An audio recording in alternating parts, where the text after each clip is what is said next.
What's going on, guys? Dropadooski here. Today we're going to be going over the LoN Spirit Barrage Witch Doctor for groups.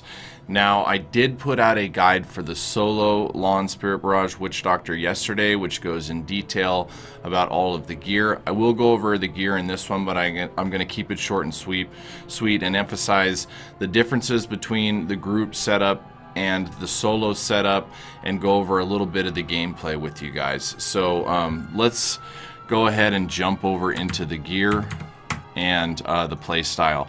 Now, as the gear, the majority of the armor slots do not change from the solo setup, other than 2 pieces currently. Going over all the armor quickly, we have illusory boots, and granted this is a Legacy of Nightmares setup, so you are using the Wailing Host and Litany of the Undaunted, and every piece needs to be Ancient or Primal to get that 100% increased damage and 4% damage taken reduction. So everything that you will be wearing is either Ancient or Primal. You do wear illusory boots, which allows you to move freely through mobs and walls. It's amazing compared to fire bats. Any of you guys that have been playing fire bats in the groups in the past knows those panic moments where, oh shit, my monk's ahead of me and my spirit walk wore off before I thought it was going to. I'm creep blocked now, I'm gonna lose my free roll. None of that happens with this setup, so it's really, really nice and prevents a lot of the rage that happens in group runs. For the pants, you'll be wearing Swampland waders with cold skills, as this is a cold build. Belt is Witching Hour. Chest is going to be Aquila Cuirass. This gives you a lot of tankiness. Currently it's rolled for solos with 15% life. On groups, I would roll that to reduce damage from elites. So it would be int vit, reduce damage from elites. My gloves are Frostburn gauntlets with a prioritization on attack speed and both crits, crit hit damage and crit hit chance. Shoulders are Pauldron of the Skeleton King.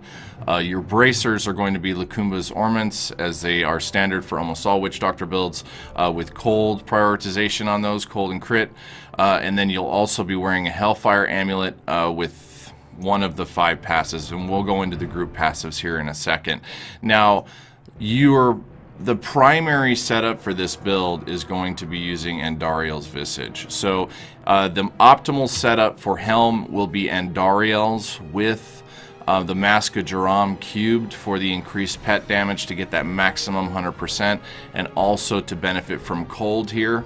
The cold and attack speed off the Andariel's Visage. I do not have a good cold one yet, so I am running the alternative variation that has been working very well in groups. Somebody in stream talked to me about this, and we pulled stream as we were kind of testing and tinkering this together to get the best setup for in regards to passives and gear. So this is what we've come up with, and it's been working very well.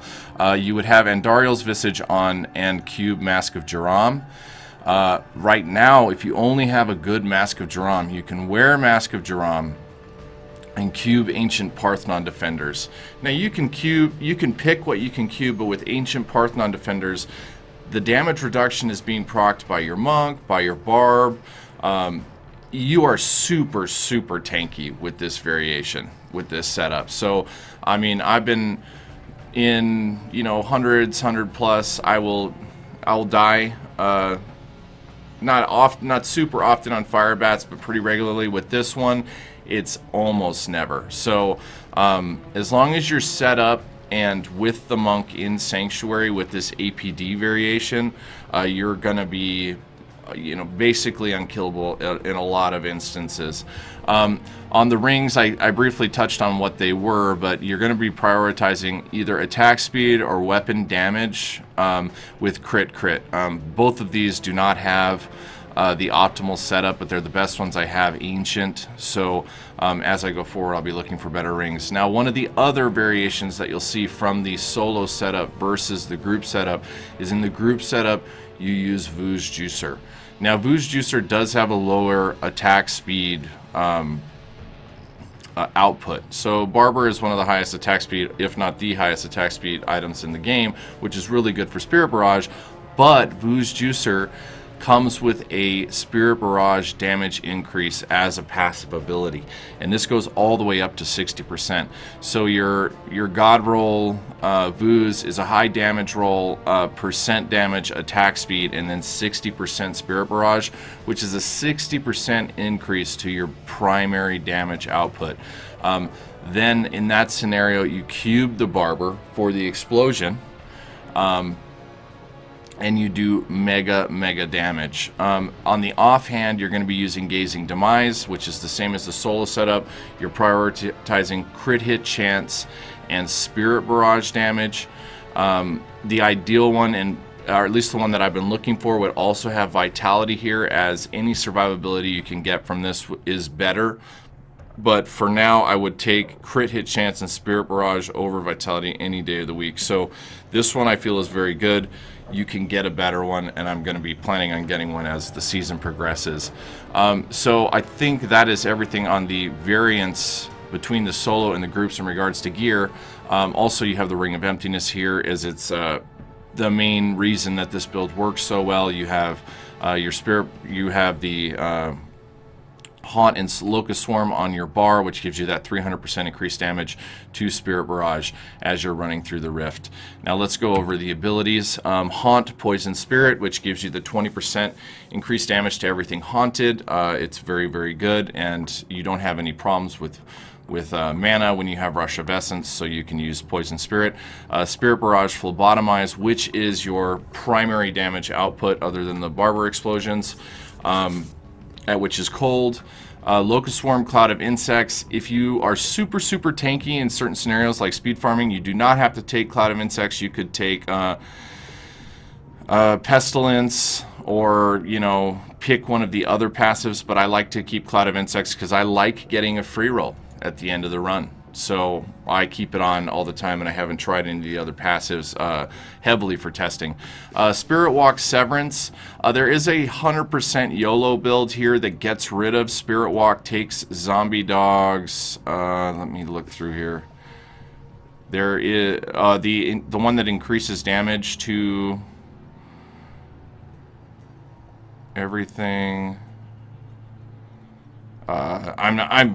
I'm not seeing it, but there is another way that you can remove Spirit Walk and take some other damage passive.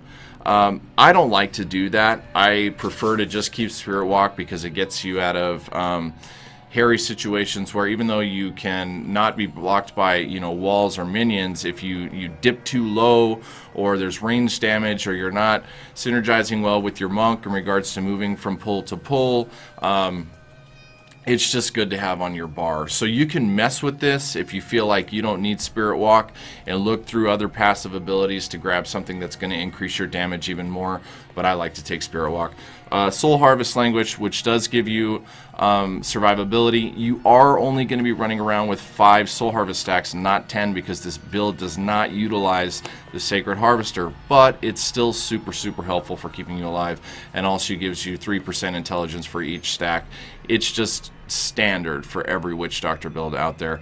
And then there are 2 variations on what you can take for your 4th. For the damage output, you can take Piranhas, Zombie Piranhas, which spreads your piranhas all over the place, and helps you to increase your damage even more. You don't need Pronado because you have a monk doing Cyclone Strike and a barb pulling everything in. If you're in a push run and you don't think that your damage is the issue but surviving is the issue, you can switch this out for Horrify, frightening aspect. Now in this situation, I'm sure some of you guys have also seen this in other group runs. They're taking Big Bad Voodoo with, is it Slam Dance, I believe, for the big damage increase.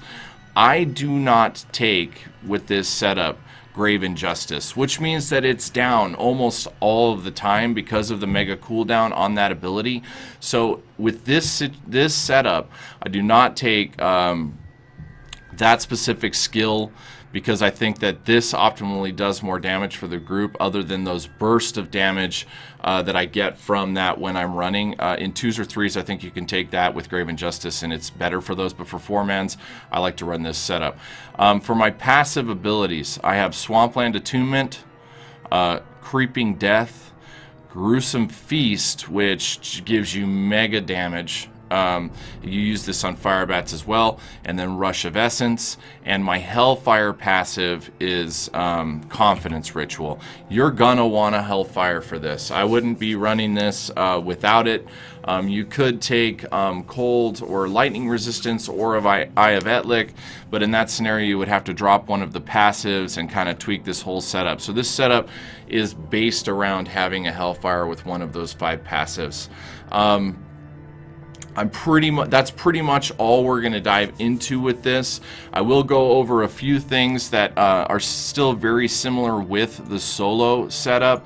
When you're on the solo setup, you need to make sure and keep your eye on where this is, as if it's targeted to, say for instance, a yellow in a big giant pack pull, and that yellow has teleporter and all your mobs are right here. If he teleports over here, it will stick to him, and now all these mobs are not taking damage and it's only hitting the yellow. This thing synergizes around smashing and moving, so you want big giant pulls, blow them up. If the elite goes down, it goes down. If it doesn't, move and pull the elite. In lower speed runs, like say for instance if you're running a wizard, you can blow, like your barber's running Nemesis Bracers. You can get everything near the pylon dead with this, and then have your barb pop the yellow and have the wizard blow up the pack. So there are little tweaks and things that you can do as you're going through, depending on what your level is. But if you're in a push run, it's blow up, trash, move, pull, blow up, trash, move, pull. So that's basically what I prioritize. Once again, as with the other builds, you want to haunt and then Locust Swarm, so that you have a bunch of haunted enemies for your mana regen to come up, because even in Sank and everything else, you definitely want to be benefiting from the Aquila damage reduction bonus. And I believe that's everything that we need to cover on this. Now, if you guys have any questions on this group setup, we will be running this Witch Doctor build for groups for regular meta 4-man runs for the rest of the season on Twitch. My Twitch is twitch.tv/Dropaduski. Feel free to stop by anytime, toss a follow, hang out with us. We like to bullshit. We also like to go over and discuss different things about specifically this season. The Witch Doctor and the Wizard, those are the 2 classes that I'm playing. And if you have any questions or anything, just hit me up when I'm live. I'm on Monday through Friday from 2 p.m. until 8 p.m. Mountain Standard Time, and on Saturday from 12 to 5. I will also put a link below to my solo LoN Witch Doctor Spirit Barrage guide, and a written guide on Diablo fans to this group setup. So let me know in the comments if there's any differences or changes that you've done with your LoN setup that you prefer or think are better, and we can tweak this and change this as we go.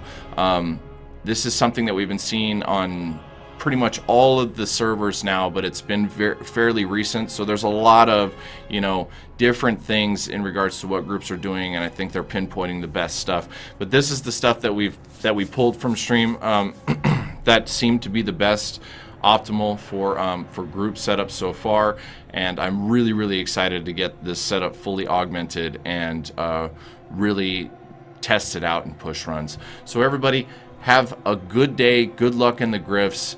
Thank you so much. Please like and subscribe, and we'll be getting another video out quickly. Thanks, guys. Peace.